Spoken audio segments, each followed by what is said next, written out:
Marjorie Taylor Greene did an interview with Charlie Kirk, and two key moments I want to take a look at with you. The first is this continued battle now between her and other MAGA Republicans, and we love to see it.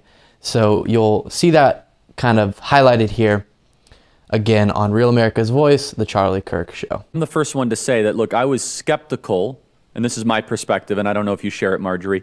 I was skeptical of the strategy, and I know all the personal, with Wesley Hunt and with Troy Nels and all of that.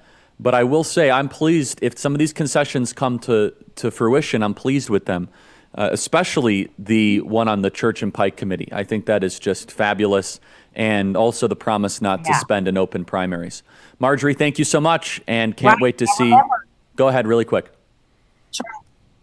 Charlie, it's a fact that Kevin McCarthy was already planning the Church Committee, and he announced it before last week. So again, people are taking credit for making things happen last week that were already happening. And people can look that up. You can look it up. Look up when Kevin McCarthy announced the Church Committee. And I know for a fact he'd been talking about it for months. But I agree with you. The Church Committee is going to be huge.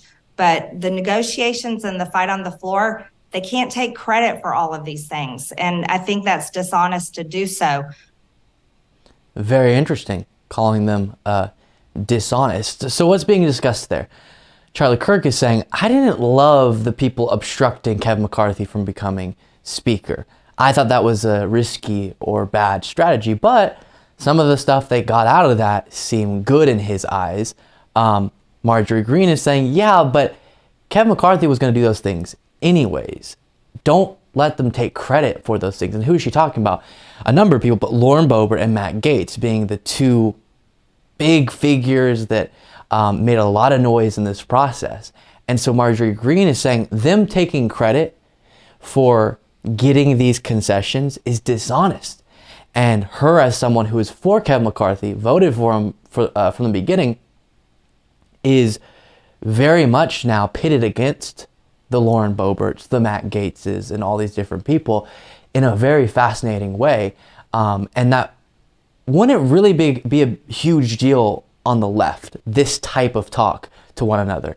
Much more aggressive within the left ecosystem, but within the right, this is a big deal because usually they are so in lockstep with one another. They are on board with one another in every single way, and very rarely do MAGA people disagree with each other. But now there's this split, and it's very fascinating to watch. Here's a second moment from this interview. I'd been talking to him earlier, so I called him up and I said, President Trump, we need your help. It just fell apart again on the 14th ballot, and he wanted to talk to Matt Rosendale. And so I said, great, I'm going to find him. I'll get him on the phone for you. And I found Matt Rosendale. Yeah, he was right across the aisle. And I said, Matt, President Trump wants to talk with you. Can you please talk with President Trump? Matt Rosendale blew up, yelled at me and screamed at me. Don't you ever do that to me, Marjorie. Don't you ever do this. And he was throwing his hand up and refusing to talk to President Trump. But I'm telling you, that was key in everything that was happening. So that's describing the moment that occurred when Marjorie Greene had Donald Trump on the phone, and you could see DT was the contact, and she even said it was Trump, and says to Matt Rosendale, here, this is Trump, he wants to talk to you. Matt Rosendale was not voting for Kevin McCarthy. Trump was going to try to convince him into it, and Marjorie Greene was wanting to assist in that process.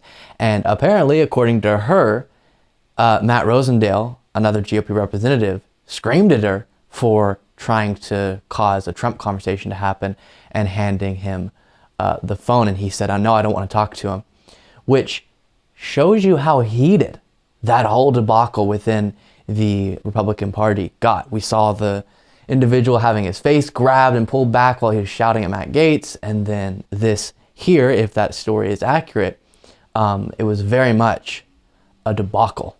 Thank you so much for watching. If you want to be a part of what makes this show possible, plus get access to the full video version of the show hours before any of the clips are uploaded to YouTube, plus get a full extra show every single Saturday, you can do so by going to patreon.com/Luke Beasley. That's patreon.com/LukeBeasley. youtube.com/Luke Beasley, and there's a link in the description.